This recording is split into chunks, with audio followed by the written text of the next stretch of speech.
Com alegria saudamos os nossos estimados ouvintes e todos aqueles que nos seguem noutras plataformas de comunicação.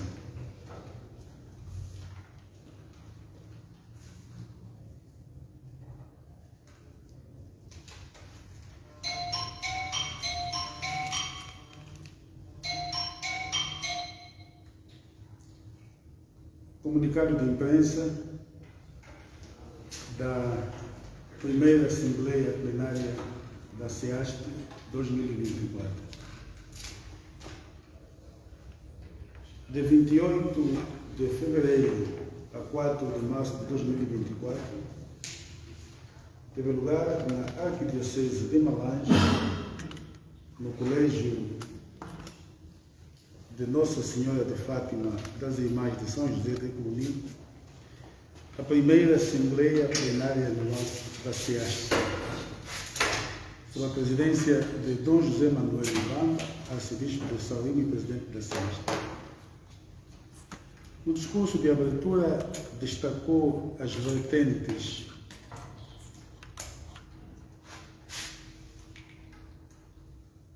eclesial e sociopolítica com em destaque da última plenária. Na vertente da vida eclesial foram destaque a ordenação de Dom Martim Lazarte Topolaski na Diocese de Luena, a exumação e inumação dos restos mortais de Dom Mateus Feliciano Tomás na Diocese do Namib, a nomeação do Bispo de São Tomé, Dom João de Seita Nazaré, a vivência do último ano do triênio dedicado à criança e a pertinência de uma profunda reflexão sobre a beleza e o perfil da vida sacerdotal e religiosa. Na vertente sociopolítica, foi destaque no seu discurso a situação social degradante que nos faz correr o risco de transformar o escândalo da pobreza em cultura, a profunda crise ética e a falta de um quadro de valores e de referenciais positivos estão a fazer desaparecer a consciência do mal, do injusto, do pecado, do sentido de honra, dando lugar a níveis degradantes de corrupção, nepotismo, compadrio, amiguismo, clubismo e na vandalização e dilapidação dos bens públicos. A falta de ética manieta a produção interna, leva à especulação dos produtos básicos, afeta drasticamente o poder de compra dos cidadãos, asfixia as empresas nacionais e leva à perda do respeito pelas instituições. A falta de ética faz com que a política já não vise o bem dos cidadãos, mas dos militantes. A falta de ética que transforma a religião em comércio. Muitas igrejas transformaram-se em espaços de depravação e desnorteio. Durante essa Assembleia Plenária foram lidos os relatórios das dioceses.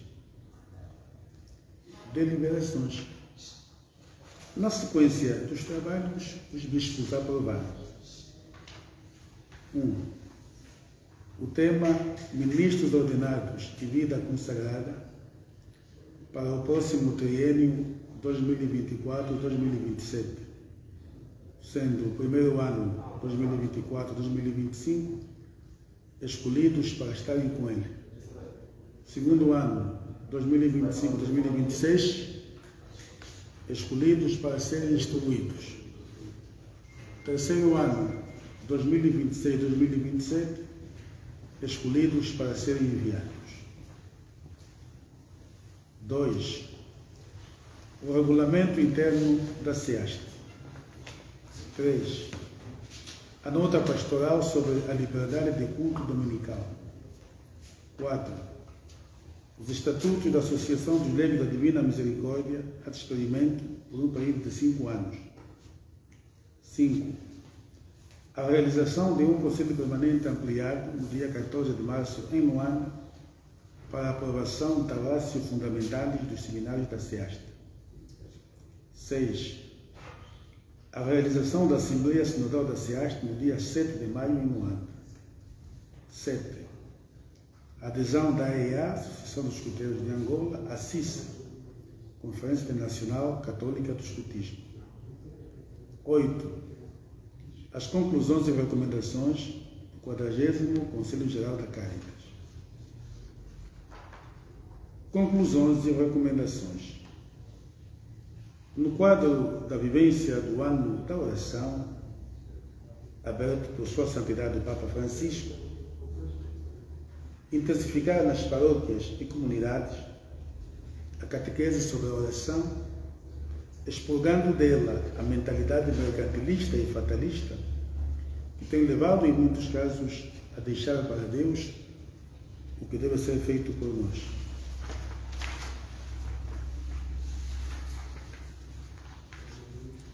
Diante da influência da teologia da prosperidade que visa o imediatismo, as nossas comunidades cristãs devem continuar a ser formadas em modelos de oração que levem à conversão pessoal e à transformação da mentalidade. 3. Continuar a percorrer o caminho sinodal iniciado pelo Papa Francisco. 4. Diante das inúmeras reclamações de fraudes nos concursos públicos, na saúde e na educação, com os grandes riscos de se contratarem os medíocres e se preterirem os mais, recomendamos o melhor seguimento destes processos para o bem do serviço público. 5. A asfixia do empresariado nacional com a dívida pública e os galopantes impostos está a deixar a nossa economia à mercê de estrangeiros que manipulam e especulam os preços da cesta básica, tanto adquiridos com o dinheiro do país. Recomendamos ao Governo a adoção de medidas legais e fiscais que protejam os nossos empresários sob o risco de perdermos soberania naquilo que é vital. 6. Tem havido um grande esforço do Governo na construção e reparação de estradas e outras obras públicas. Entretanto, a rápida degradação de algumas estradas recentemente intervencionadas deve obrigar o Governo a uma melhor fiscalização das empresas contratadas para tais empreitadas, responsabilizando-as civil e criminalmente pela sua curta durabilidade, tão prejudicial para a economia do país. 7. A realização das autarquias é uma urgência para uma governação de maior proximidade e responsabilização. Audiências e celebrações. Ao longo dos trabalhos, os bispos receberam em audiência a irmã Ana Lídia Gonzalez, diretora da Caritas de Angola, acompanhada pelo Sr. João Nicolau, secretário da Caritas. Participaram na missa de abertura do ano de oração a nível da Ciasta e de abertura da celebração do centenário de Sua Eminência Alexandre Cardeal do Nascimento. Realizaram uma visita de cortesia ao engenheiro Marcos Alexandre Nhunga, governador provincial de Malange, e a fazenda Unicanga, um verdadeiro modelo de incentivo agrícola. No final da Assembleia Plenária, os bispos expressaram o seu agradecimento e reconhecimento pelo trabalho pastoral e diplomático prestado por Dom Giovanni Gaspari durante os seus aproximadamente 4 anos de missão como núncio apostólico em Angola e São Tomé, e desejaram uma profícua missão nas terras da Coreia e da Mongólia. Seu agradecimento a Dom Luziz Laquial, à Arquidiocese de Malange, às Irmãs de São José de Cluny, ao Governo de Malange e a todas as forças vivas que asseguraram a realização desta Assembleia Plenária. Malange, 4 de março de 2024, os bispos de Angola e São Tomé.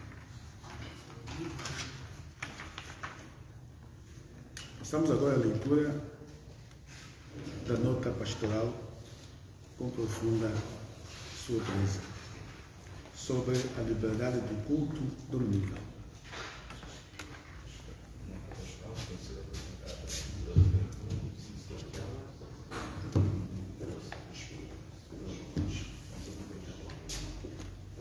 Primeira Assembleia Plenária da CIAST 2024.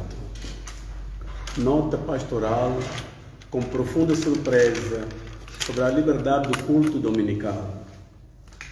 Com profunda ansiedade e surpresa, chegaram ao conhecimento dos bispos informações segundo as quais se vai retomando progressivamente, aqui e acolá, uma prática que se julgava ultrapassada e que se substancia no seguinte: 1. Os fiéis, e especialmente os funcionários públicos, serem obrigados a participar em atividades político-partidárias aos domingos, em horários previamente estabelecidos para o culto. 2. De se proibir aos ministros sagrados, sacerdotes, e aos catequistas de efetuarem qualquer culto e de obrigarem compulsivamente a participarem em atos político-partidários. 3. Este procedimento se resista com maior frequência em municípios, comunas ou áreas remotas, onde a pressão das autoridades e o temor às represálias imediatas ou futuras é maior. 4. Os bispos reprovam de viva voz estes actos, pois atentam contra a Constituição do país, contra os direitos do homem, ferem o bom senso e são extemporâneos. 5. Apelamos, pois, às autoridades civis, como garante dos direitos dos cidadãos, a defesa dos direitos fundamentais dos cidadãos, tão necessários ao desenvolvimento harmonioso da nossa sociedade. 6. Aquele que sonda os corações e examina as mentes, Jeremias, capítulo 17, versículo 10, é a nossa testemunha de que não temos maior desejo do que ver Angola a viver uma verdadeira paz entre o Estado e as várias instituições que a compõem, incluindo a Igreja. 7. Apelamos à consciência dos fiéis católicos para o cumprimento do preceito relativo à santificação do domingo e festas de guarda. 8. Confiando no Senhor e na intercessão da Mamã Mushima, não cessamos de orar e de implorar pela paz e pelo progresso do nosso belo país. 9. Com esta oração no coração e nos lábios, concedemos-vos como conforto na luta e consolação em todas as provações, a vós, sacerdotes, catequistas e fiéis, a nossa bênção. Os bispos de Angola e São Tomé.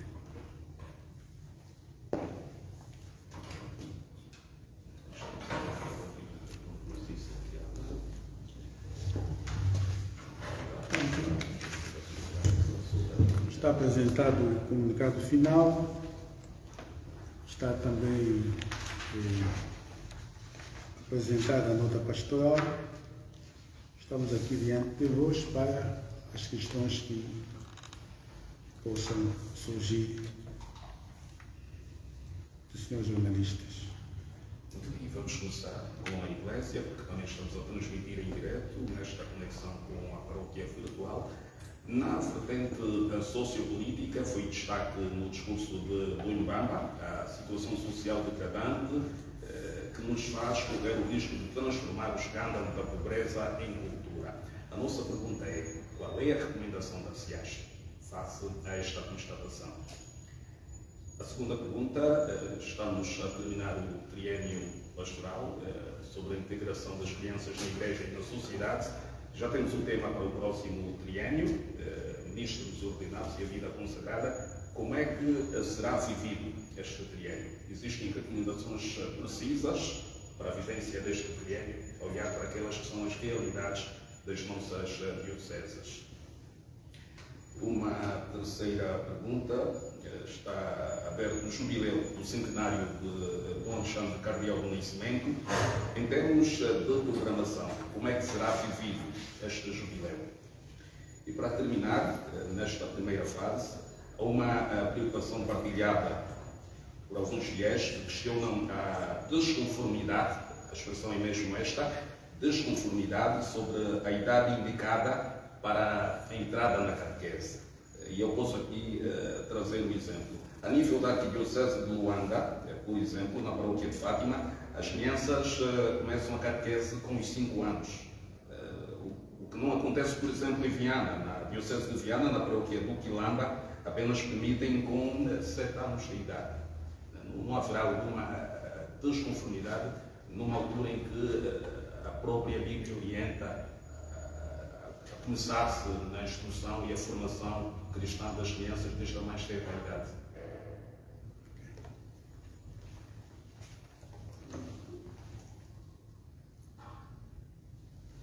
Sim, por favor.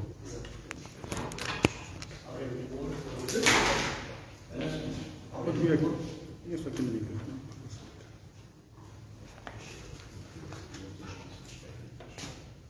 Aurélio Boa, gostava de saber que recomendação a SEAST deixa face à crescente degradação da situação socioeconómica ou face à acelerada degradação das condições de vida dos urbanos. Qual é a recomendação que deixa?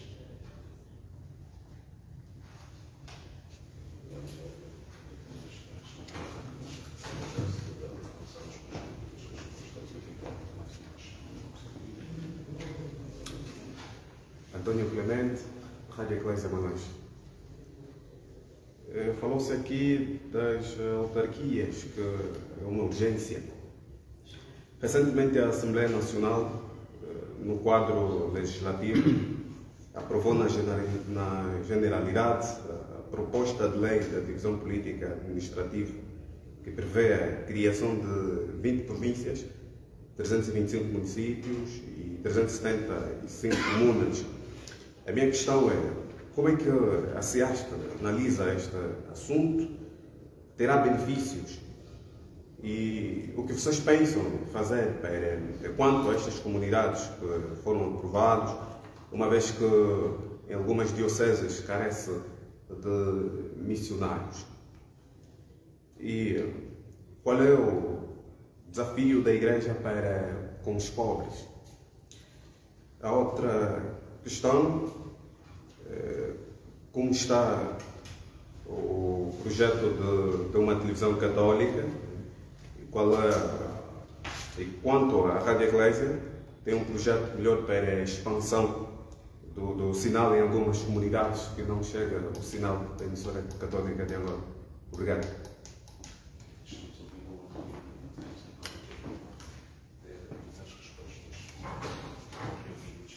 Mais?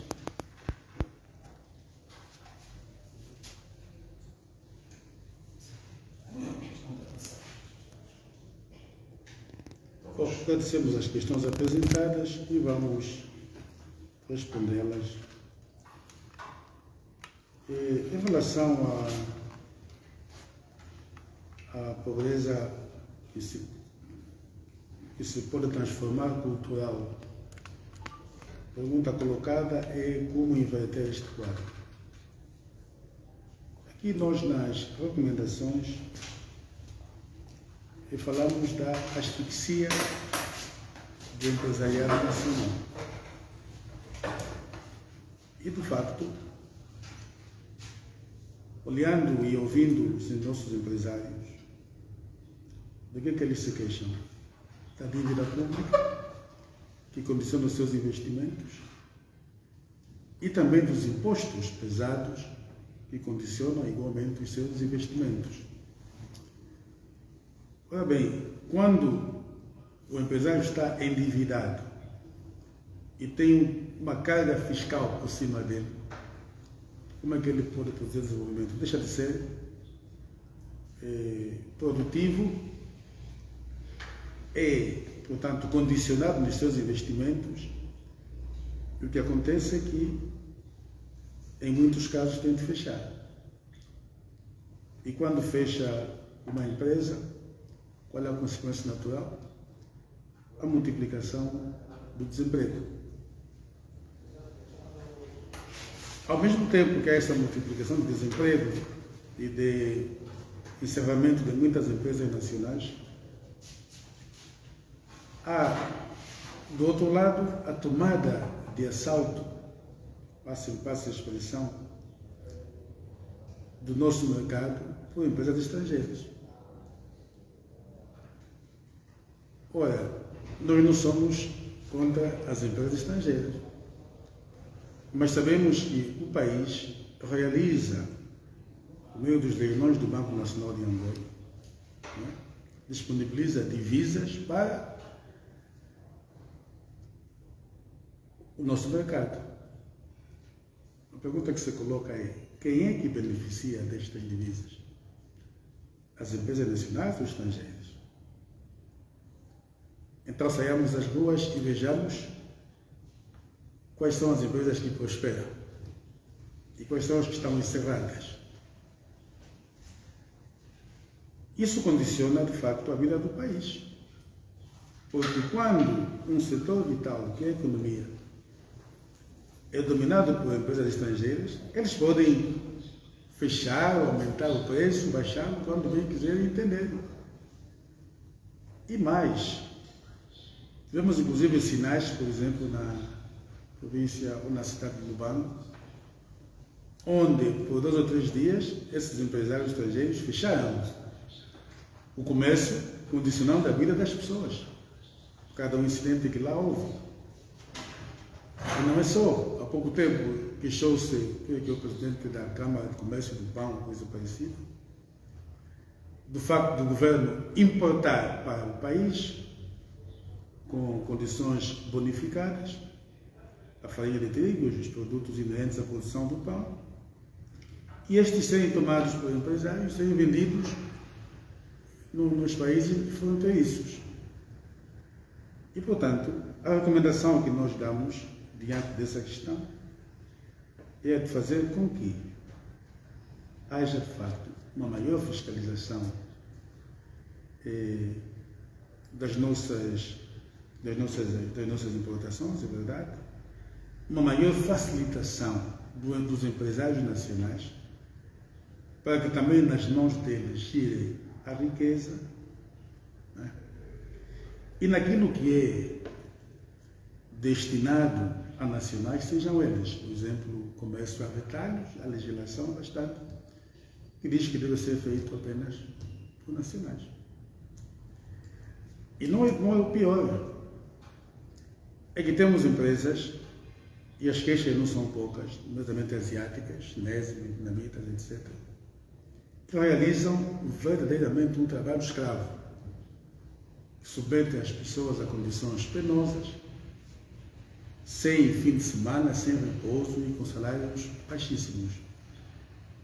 E, portanto, a inversão deste quadro vai, no nosso entender, por um lado, pelo incentivo do empresariado nacional, pois qualquer um pode passar por várias lojas de pneus e de outras coisas, até capaz de material de construção, capaz de comprar sem necessidade de uma fatura. Ali a AGT não é incisiva, mas é duríssima com todas as iniciativas nacionais em presença. Então é preciso que a carga fiscal seja igual para todos. Em relação, portanto, o que temos de fazer é não transformar a pobreza em cultura, habituarmos-nos à pobreza. Nós, sendo um país grande e rico, e assim estudamos desde a iniciação, temos de encontrar caminhos que permitam que tal riqueza se reflita na mesa de todos os cidadãos. E para tal, já disse, pagar a dívida pública, baixar a carga fiscal e dar possibilidade ao nacional impor-se dentro do mercado da sua própria terra, como acontece em todos os outros povos. Em relação ao tema do próximo triênio, como será? Fizemos uma reflexão para nós mesmos. Vamos olhar para dentro. E olhar para dentro implica, por um lado, olhar para o nosso desempenho, o nosso testemunho, o nosso compromisso missionário e pastoral, hoje, como ministros ordenados e como consagrados e consagradas. Mas também olhar para a formação que nós damos aos futuros missionários e missionárias. Têm sido muitas as queixas, muitas debilidades, muita inação pastoral, muita fuga às responsabilidades inerentes ao ministério sacerdotal e, portanto, é momento de olharmos também para dentro e vermos onde é que estamos a falhar e onde é que podemos ou poderemos melhorar. Naturalmente, não há uma sobreposição de triênios, mas terminamos o triênio da criança em setembro e nesta altura lançamos o triênio dos ministros ordenados e da vida consagrada. A questão levantada sobre a programação do jubileu de Sua Eminência Alexandre Cardeal do Nascimento tem a ver com o facto de que ele é, em primeiro lugar, arcebispo emérito de Luanda. Mas podemos dizer que é um patrimônio de toda a Igreja de Angola, até da Igreja Universal. E como sabemos, ele é o cardeal mais velho do mundo. E para nós honra-nos, sobretudo num país onde a esperança de vida é limitada, devemos apresentar um homem quase centenário. E a expectativa é justamente que no próximo ano, no dia 1 de março, possamos celebrar os 100 anos do seu nascimento. Então, nos cabe, como igreja, rezar pelo nosso cardeal, haver iniciativas nas paróquias e nas dioceses para nos lembrarmos deste grande homem da igreja e assim podemos juntos fazer esta caminhada rumo ao centenário.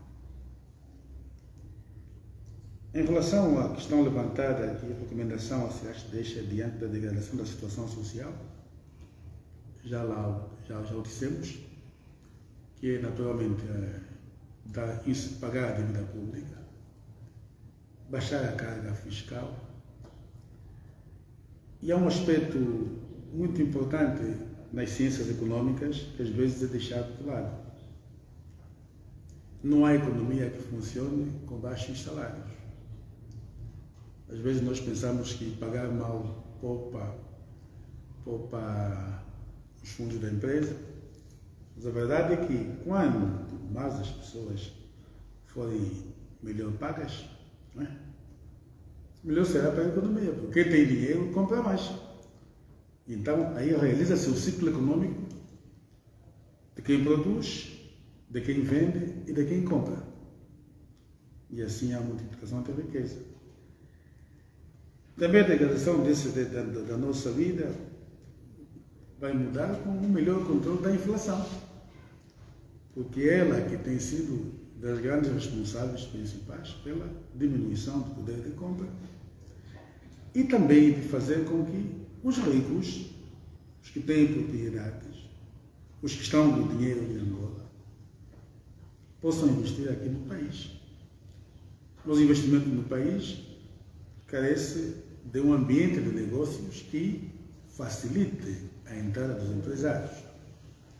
E o nosso ambiente de negócios ainda é marcado por muita burocracia, que em alguns casos tem feito desistir investidores, pois ninguém vem colocar o seu capital no meio de tantos riscos, desde a burocracia, passando pela inflação e terminando pela dificuldade do repatriamento de capitais.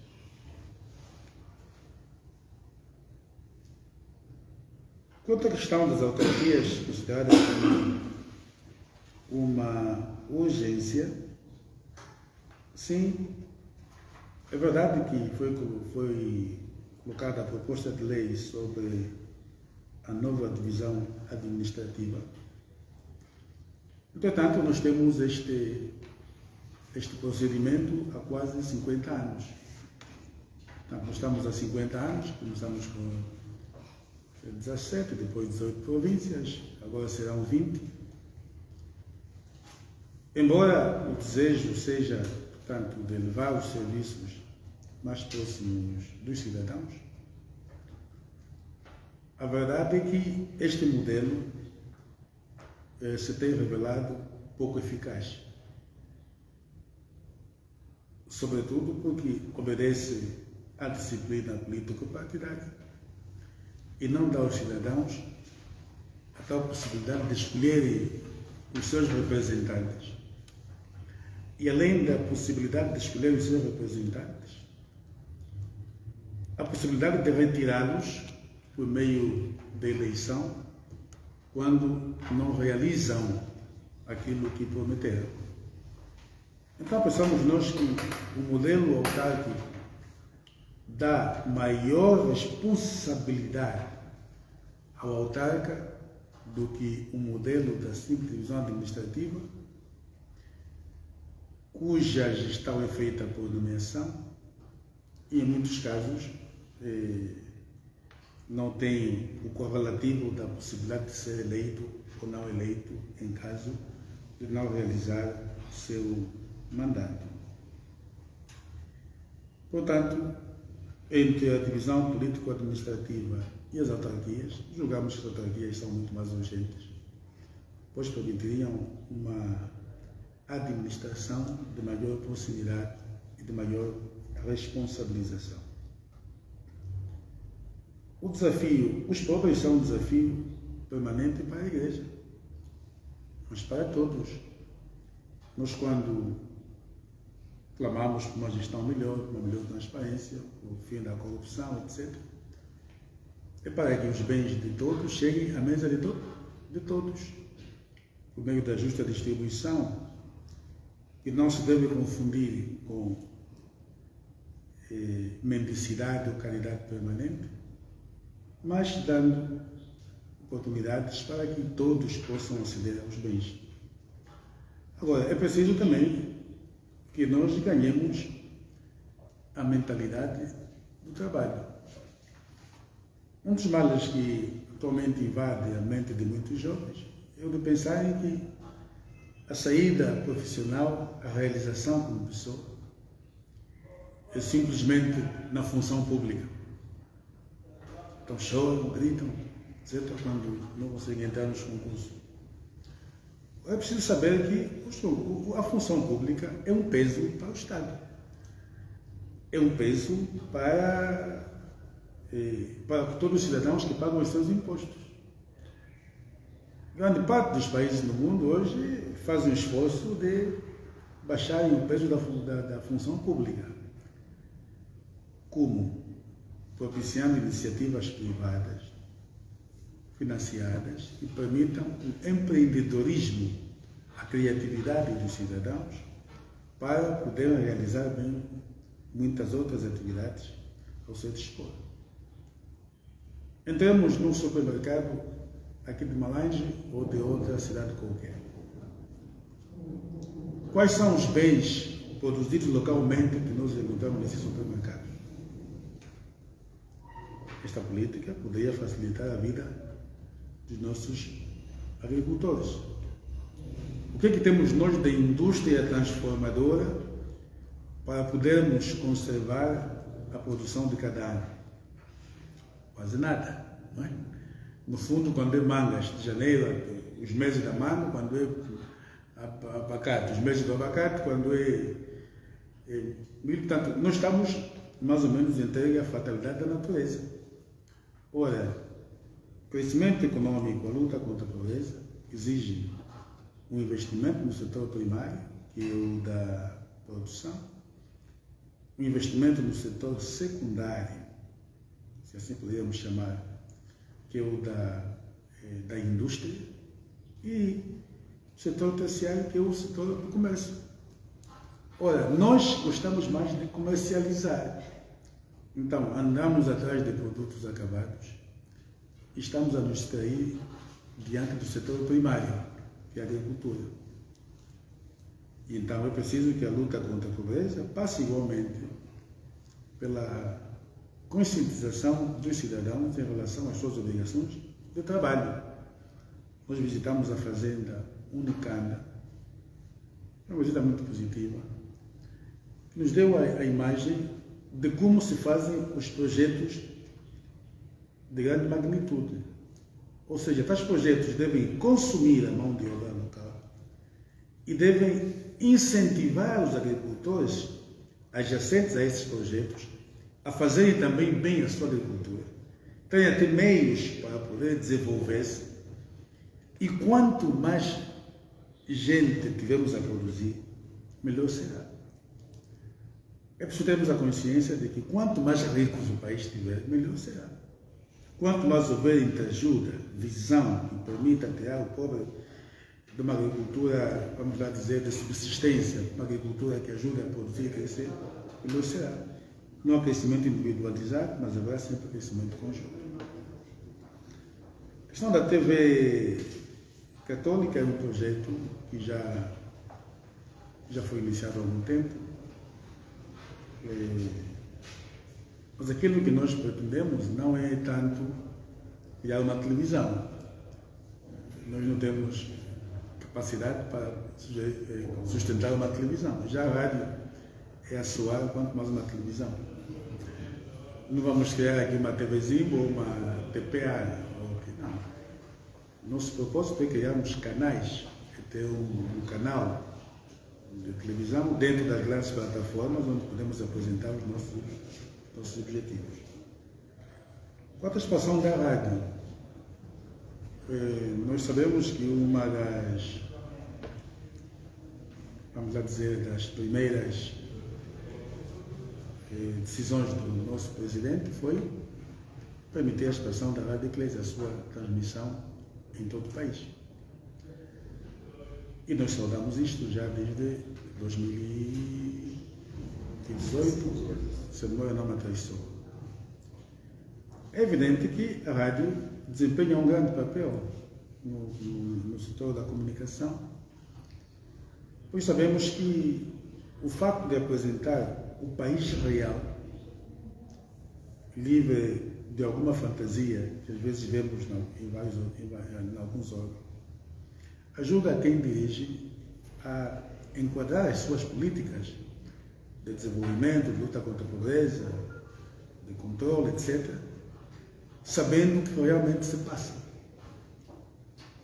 A rádio é o ouvido de quem administra. Aliás, a comunicação social deve ser o ouvido de quem administra. E assim, ela deve olhar a realidade tal como ela se apresenta e não fantasiar os contextos. Agora, nós, quanto à expansão, sabemos que há uma lei que não permite que sejam colocados repetidores. Ela permite que se abra em cada lugar uma rádio. E, obviamente, que por este caminho de criar uma rádio em cada local, a capacidade em presença não facilita. Se a própria rádio central e nas dioceses tem a dificuldade que tem, quanto mais criar rádios nos municípios. Então, a política ou a saída será, portanto, a revisão da possibilidade de colocarmos repetidores, sendo estes autorizados por quem tem direito. Há uma pergunta que eu não respondi e não ouvi aqui. A desconformidade da idade indicada para a entrada na catequese. Que alguma aos 5 anos, outra aos 7. De modo geral, nós assumimos aquela que é a idade da razão. A idade da razão, segundo as ciências psicológicas, inicia aos 7 anos. Aos 7 anos, elas já podem entender que é o batismo, não é? Porque a sua entrada na catequese é feita em vista ou ao batismo ou ao sacramento da da Eucaristia. Ora, até os 5 anos pode-se batizar sem catequese. Mas depois dos 5 anos, uns 16, 7, ela já atinge a idade da razão, na qual tem de compreender já o que está a ser feito por ela. E, portanto, a idade normal para entrar na catequese é a idade dos 7 anos, e é a idade da razão. Dito isto, não sei se eu respondi a todas as perguntas, mas penso que sim. Dom Kiala vai complementar aspectos.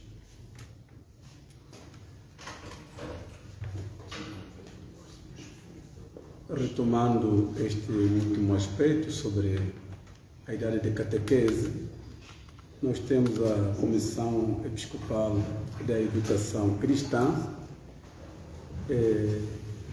que está a trabalhar nesse sentido de procurar que haja uniformidade no programa da catequese, também a idade própria da catequese. E a CIAST tem o diretório da catequese. Tanto esse diretório que todos devemos seguir, que existe, é para todo o território da CIAST. Então, pode acontecer que uns lugares ainda não estejam a seguir este diretório que nos diz, portanto, em relação à idade também, às próprias matérias, mas é nossa intenção que realmente haja conformidade de conteúdos em todo o nosso território, mas seguindo o diretório e também novos programas sobre a catequese. Mas repito que esta comissão está a trabalhar para isto, para ter novos catecismos. Então é um trabalho que está sendo feito e apelando também que todos sigam o que a própria CIAST elabora em termos da catequese. Falou-se também em relação ao jubileu, este primeiro ano dedicado à oração. E neste comunicado nós ouvimos as recomendações, uma das recomendações da CIAST, como se deve fazer em cada lugar. Primeiro, intensificar nas paróquias e comunidades catequese sobre a oração. Nós sabemos, rezar não é fácil. É por isso que seus discípulos pediram a Jesus, ensinar-nos a rezar. Então é uma arte. E como arte, precisa-se de uma formação, precisa de catequese. Então vai ser este grande compromisso, desafio para todas as comunidades, paróquias, para que possam ensinar realmente às pessoas o que é oração, o que significa rezar. Isso fala aqui, evitando aquela maneira como que mercantilista, né? E alguns que não sabem rezar vão só pedir coisas que não dá. Portanto, nós queremos este ano dedicado a esta criatividade, mas sim saibamos ensinar as pessoas a orar, a estar com o Senhor, a manter essa relação com o Senhor, mas ninguém sabe as coisas se não forem ensinadas. Então, por isso, essa dedicação este ano, pedindo a todas as comunidades, na verdade, para a oração pessoal, para a oração comunitária, e nos dediquemos mais tempo para estar com o Senhor, portanto, sabendo o que estamos a fazer. A própria oração do Pai Nosso, nós escutando de um lugar para outro, saem versões que às vezes não condizem bem. Então, preciso a intensificação da formação em relação à própria vida de oração. Falava-se também aqui de lugares onde não há missionários, o compromisso com a pobreza. Primeiro, começando com este compromisso com a pobreza, o que nós temos que dizer? Ontem celebramos o Dia Nacional sobre a Caritas. E a Caritas incentiva a caridade. E o problema da caridade, da solidariedade, é para todos nós. É um empenho que todos nós, como cristãos, devemos assumir, olhando para estas pessoas que carecem, que não têm quase nada. Então é um compromisso para todos os fiéis, para todos nós. Então a Igreja, por isso, instituiu este dia, para que aquela pouca coisa que se dê, olhemos para essas pessoas mais necessitadas. Em relação a missionários, ou falta de missionários em alguns lugares, por isso estamos aqui um programa de formação, que nós como CIAST estamos a lançar, que no próximo dia 14 aprovaremos esse documento sobre a raça fundamental. Portanto, diz respeito à formação dos futuros dos futuros ministros, como formar, e o acompanhamento daqueles que já são, todas as etapas possíveis. Então, todo um trabalho, só com a formação dos ministros é que teremos também de preencher essas vagas nesses lugares onde não há missionários. Além disso, a intenção da CIAST é criar um instituto missionário próprio, chamamos já Instituto Mamamushima, justamente para poder ajudar nesses lugares que têm poucos missionários. Portanto, é a intenção que a CIAST tem, que esse desejo realmente se venha a concretizar.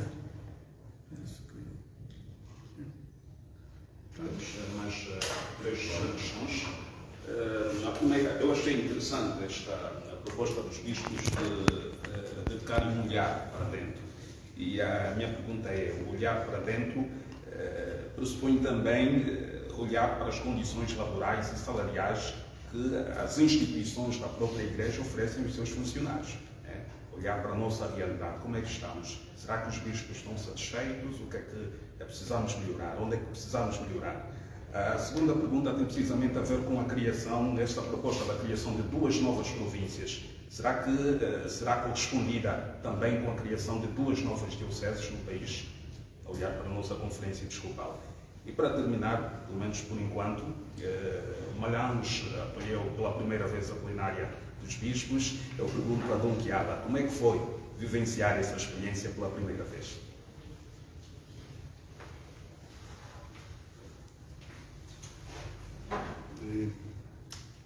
Mais alguma? São as últimas, não é? Ok.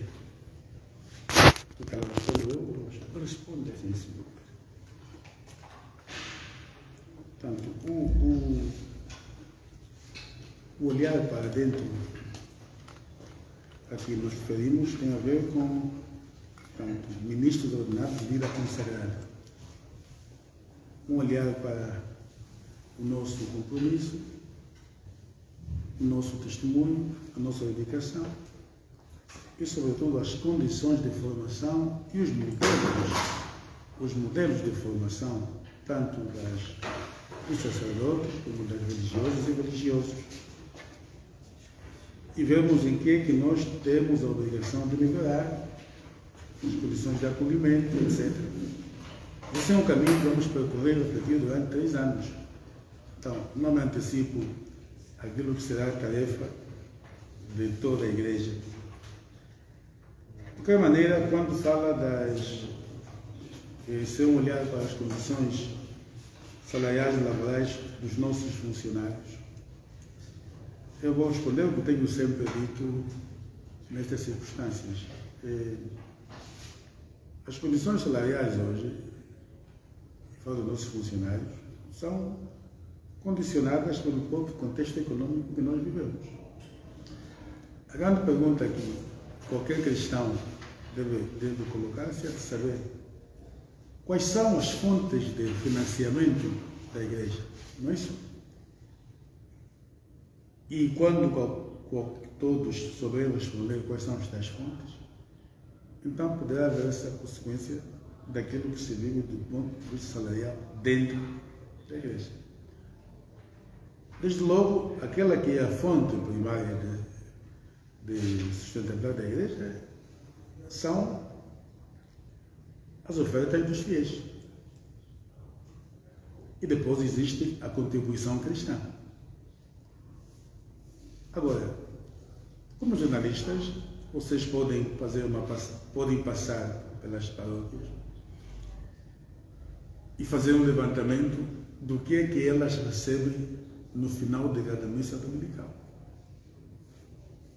Quanto é que é?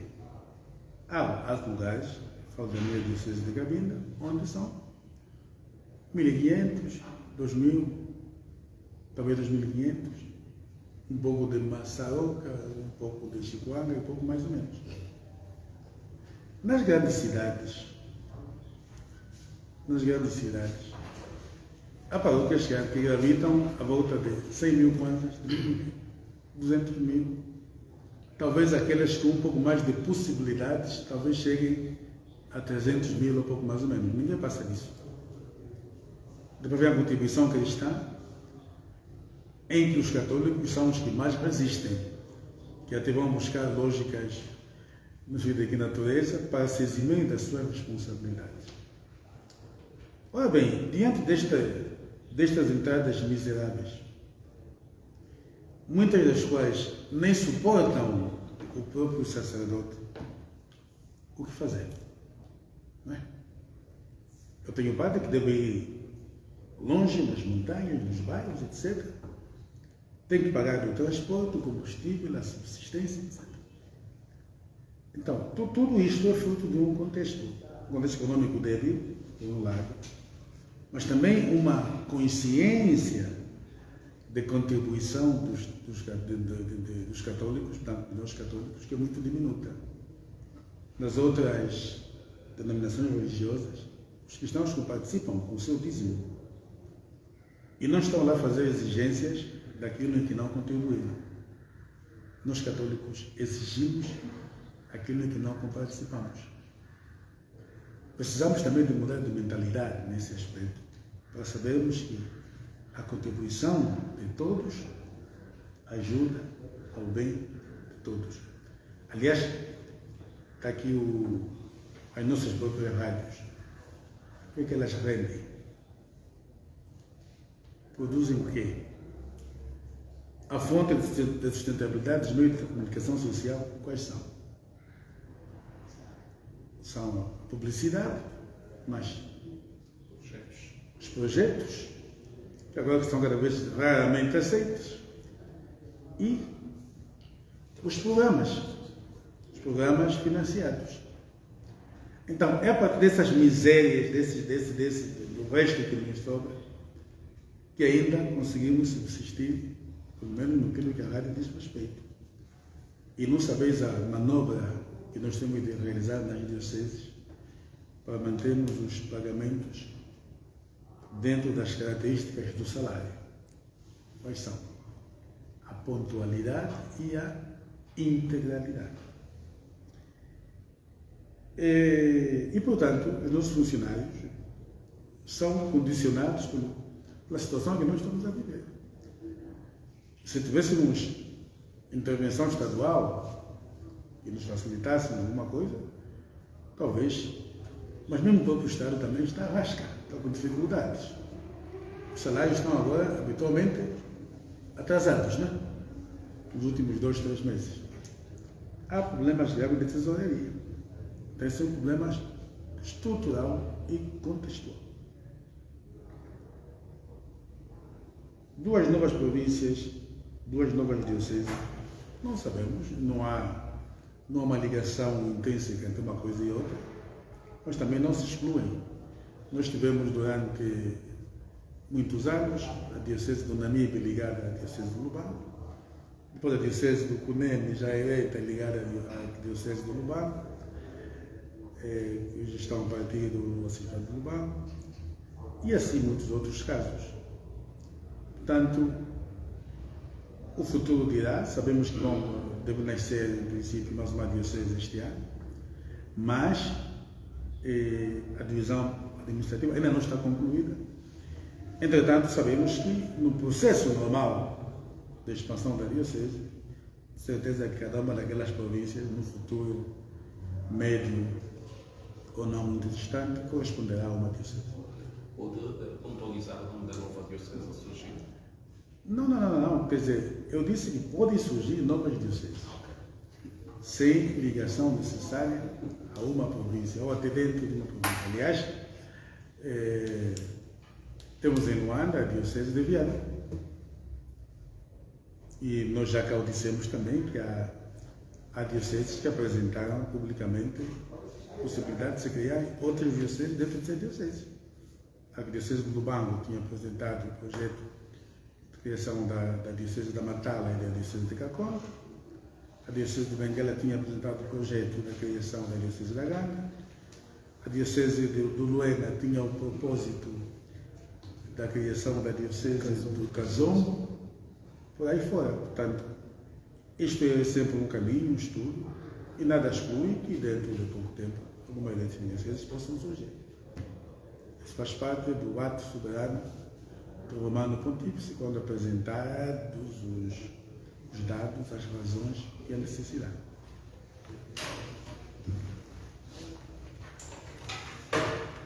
Em relação ao pedido que nos foi feito quanto à experiência da realização da primeira Assembleia Plenária da CIAST aqui em Malange, desde o momento em que a CIAST tinha eleito a província eclesiástica, ou seja, esta sede para a realização da primeira plenária, nós metemos ao trabalho. Portanto, procuramos mobilizar a comunidade para que trabalhássemos todos mesmo, fazer participar a todos, de modo a acolher melhor e bem os nossos bispos, e assim penso que está a acontecer. Ter cá a presença quase de toda a igreja angolana não é fácil. Não sabem, às vezes eu não tinha sonho, né? Primeiro dia não sabia como dormir, mas graças a Deus, vendo a colaboração de todos, as coisas também foram muito facilitadas. Por isso, na nota de ontem falamos, agradecemos a todos quanto se empenharam, e vocês próprios estão, não é necessariamente que eu diga, portanto, uma boa experiência também para os nossos cristãos. Ter cá os seus pastores por uma semana, penso que deixará sempre uma marca para muitos. Deixará uma grande marca para esta comunidade, para esta província, e os lugares também que fomos visitando, olha, passando por Cota, as pessoas estavam à espera, que muito gostariam de ver os pastores nas aldeias, mas aqueles que viram, penso que estão muito mais, muita grande alegria se pode notar na nossa arquidiocese de Malange. Penso que todos estão de parabéns pelo trabalho, esforço, empenho, e também dizer que pronto, esta terra mesmo é acolhedora. Convidando sempre a poderem regressar a esta terra de Malange. Portanto, agradecemos a nós a vossa presença. Okay. Então, agradecemos a presença de todos e obrigado por ajudarem a espalhar a informação para todos aqueles que a desejam. Muito obrigado. Muito obrigado, Sérgio. Está assim terminada esta conferência de imprensa no âmbito da primeira Assembleia Plenária da CIAST. Aconteceu pela primeira vez aqui na Arquidiocese de Malange. Vamos ouvir as intervenções do porta-voz da conferência, Dom Belmiro Chisenguete, e também o arcebispo de Malange, Dom Zisla Kiala. Vamos então colocar um ponto final. Em próximos espaços de informação nós teremos detalhes sobre esta conferência de imprensa. Nós contamos com o apoio da equipa da Rádio Arquidiocesana de Malange, coordenada pelo Padre Pedro Luís. Contamos ainda com Justino Gonde e David Gonde, e ainda o Justino Gonde. Tecnicamente estivemos com o Pedro Zanga nesta comunicação conjunta com a paróquia virtual. Boa tarde de Isidro Chitecuru.